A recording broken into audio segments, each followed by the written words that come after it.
Bem, hoje eu estou aqui para a apresentação de um trabalho na matéria de inspeção de produtos de origem animal, ministrada pelo professor e doutor Hugo Peron. O grupo é formado por mim, Jorge Luiz, pelo João Pedro e pelo Randolfo José. Iremos abordar o tema é, conhecido pela sigla PNCEBT, certo? Essa sigla quer dizer o quê?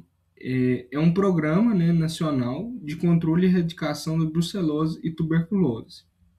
É, Primeiramente, nos primeiros tópicos, iremos abordar a estrutura e os objetivos deste programa.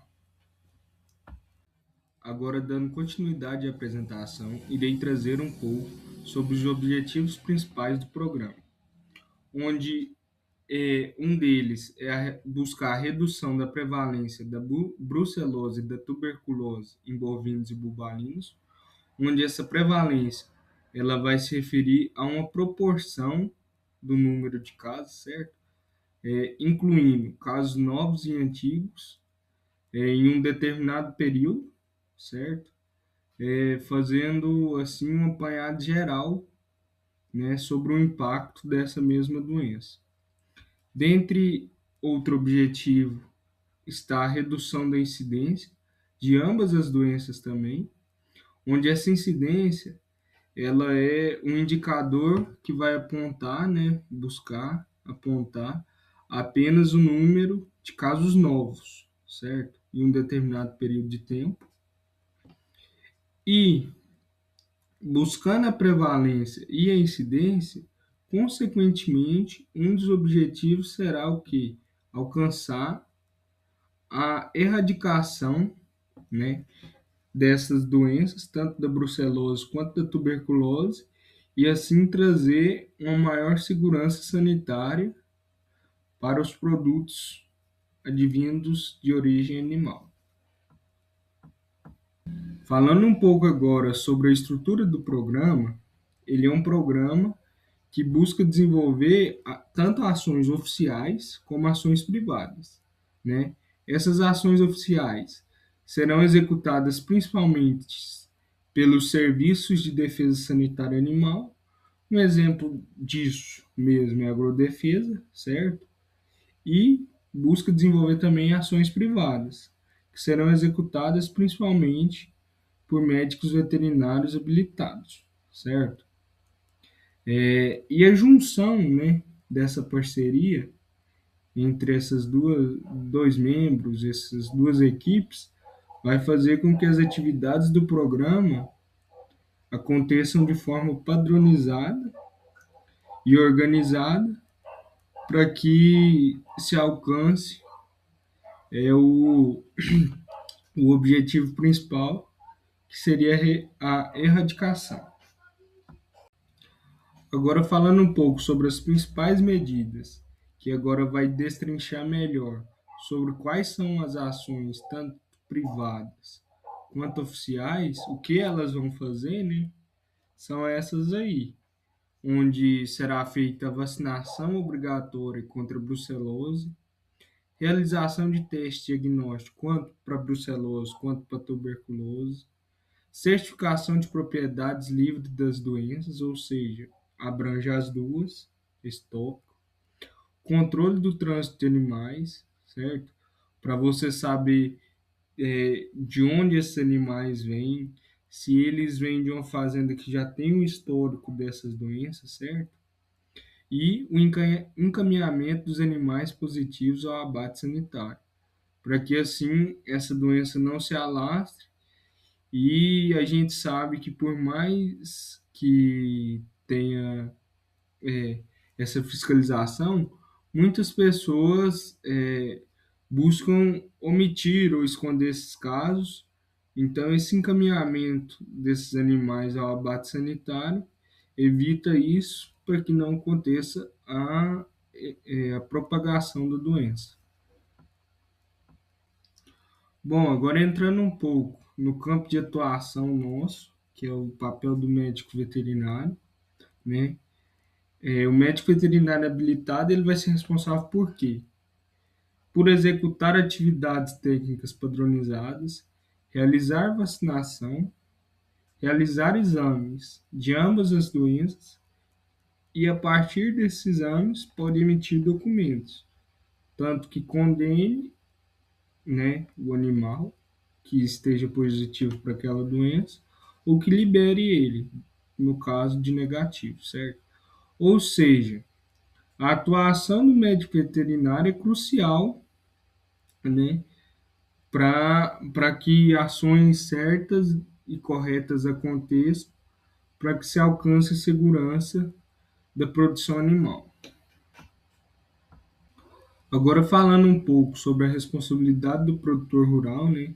Porque ele, juntamente com o médico veterinário, eles é uma via de mão dupla, eles vão trabalhar em conjunto para que se tenha os bons resultados, né? O produtor rural, ele deve cumprir com as exigências do programa, manter registros atualizados, adquirir animais de procedência conhecidas e, principalmente, que é o que eu falei anteriormente, né?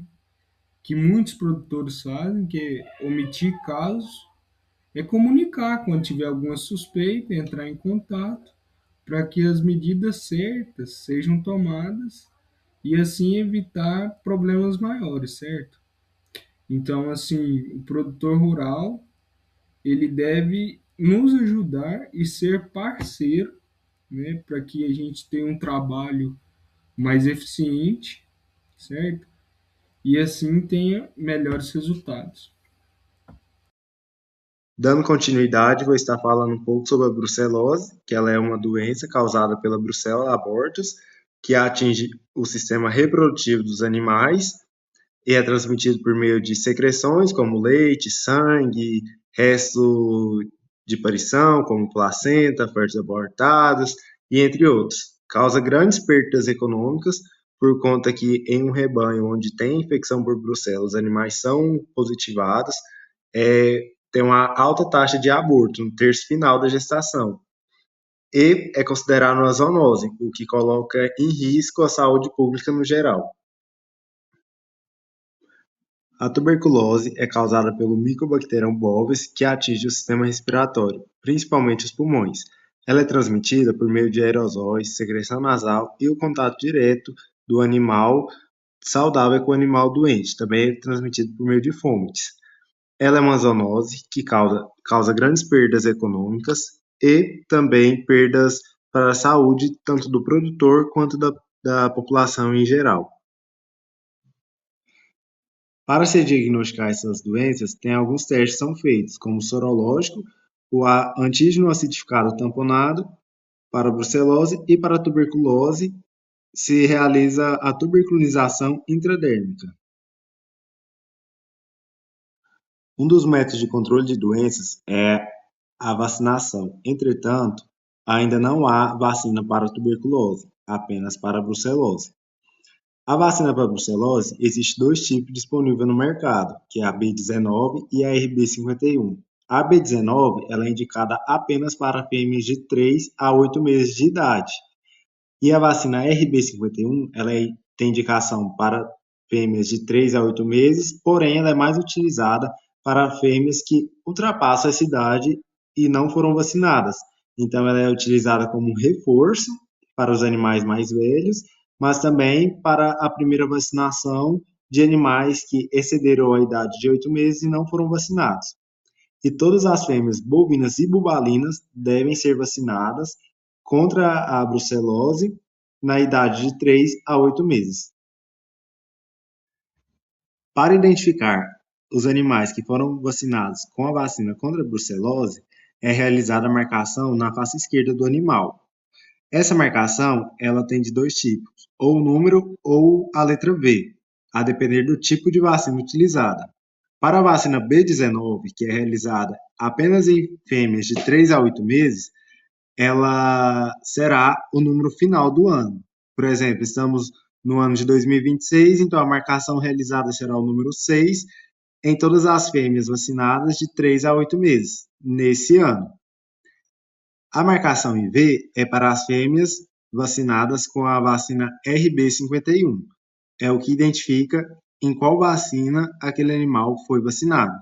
E a marca P que significa permanentemente infectado. É quando se realiza o teste na propriedade e o animal testa positivo para alguma doença, como brucelose ou tuberculose. Realiza-se a marcação da marca P na face direita do animal, o que indica que aquele animal está infectado e que deve ser enviado ao abate sanitário. Olá, tudo bem? Meu nome é Randolfo José Rosa Neto e eu vou estar agora apresentando um pouco sobre a interface do Programa Nacional de Controle e Erradicação da Brucelose e Tuberculose Bovina em relação com a inspeção sanitária.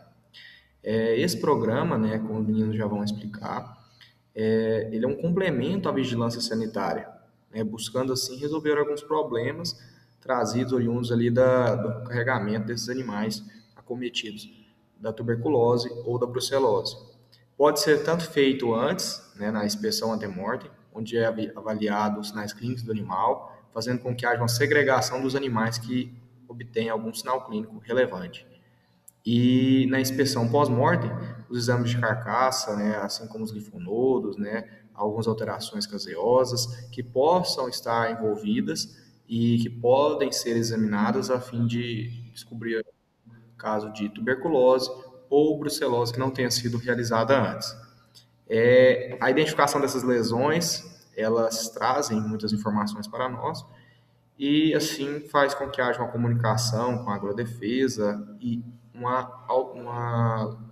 um estudo epidemiológico mais assertivo e assim contribuindo para a saúde animal e a segurança alimentar, gerando assim um impacto na saúde pública.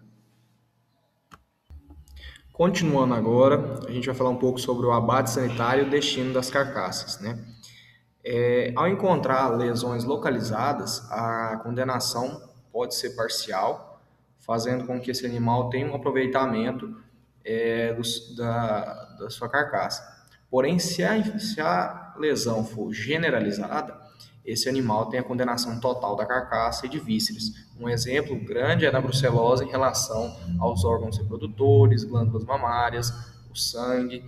Assim, esses órgãos devem ser descartados a fim de ter um melhor controle, né? Quando se há uma suspeita da brucelose, por exemplo, e lesões caseosas, linfonodos, relacionados muito à tuberculose, quando pensado na parte de lesões localizadas, né? Então, a região, se ela conseguir ser delimitada, ela pode ter o animal aproveitamento dessa carcaça.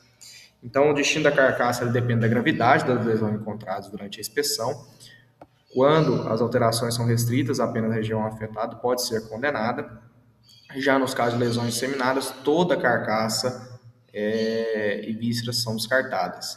O abate sanitário é uma medida fundamental para o controle da brucelose, pois remove animais infectados que podem transmitir a doença do rebanho. Além de auxiliar na erradicação da enfermidade, essa prática contribui para a segurança alimentar, protege a saúde pública e fortalece a qualidade sanitária da produção pecuária. Dessa maneira, a gente entende que a medida essencial para o controle da brucelose pode ser também esse abate sanitário, então, que vai garantir, sim, a segurança alimentar e proteção da saúde pública, que são os três pilares, né? Onde a gente busca nesse programa de controle fazer com que haja um alimento seguro ao consumidor final e trazendo segurança aos rebanhos que ali estão e trazendo também respostas epidemiológicas, além de um controle maior em relação aos diversos dados que a gente já tem hoje aí.